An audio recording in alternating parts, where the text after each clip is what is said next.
What's up, folks? Welcome to Math Walkthroughs with Mr. Weeb. Today we're looking at the zero property. These are our Lesson 1 Your Turn questions. So let's see what those questions are, shall we? First it says represent the number 3, or positive 3, using 5 counters. Okay, well I know that to represent 3 I'm going to need at least 3 positive counters, which are yellow. And we need 5 counters, so I need 2 more. That means if I want more, I need a 0, and I can represent a 0 with a 0 pair. That's 1 negative counter and 1 positive counter, right? This is still 3 because this is just 3 plus 0, and 3 plus 0, still 3.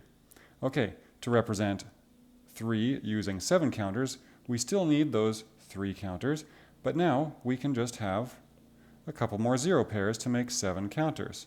Now we have 1, 2, 3, 4, 5, 6, 7 counters in total, but we still only have a value of positive 3, right? Because there's 3 here, and then another 0 pair and another 0 pair. 3 plus 0 is still going to be 3.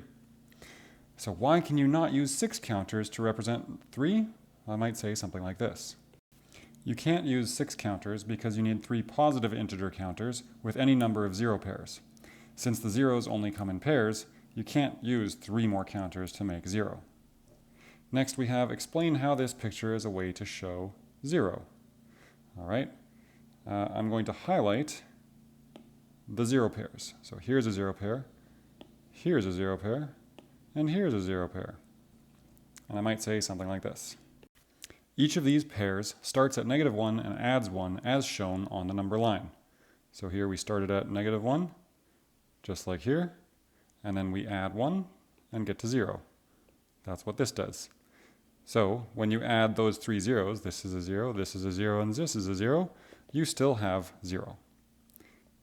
Then we have the question, how does the 0 property allow you to create multiple representations of integers? So I might explain like this.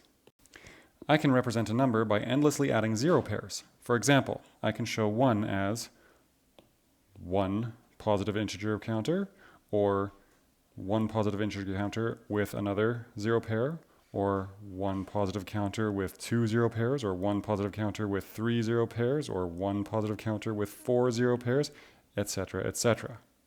Okay, now page 2. What integer is being shown?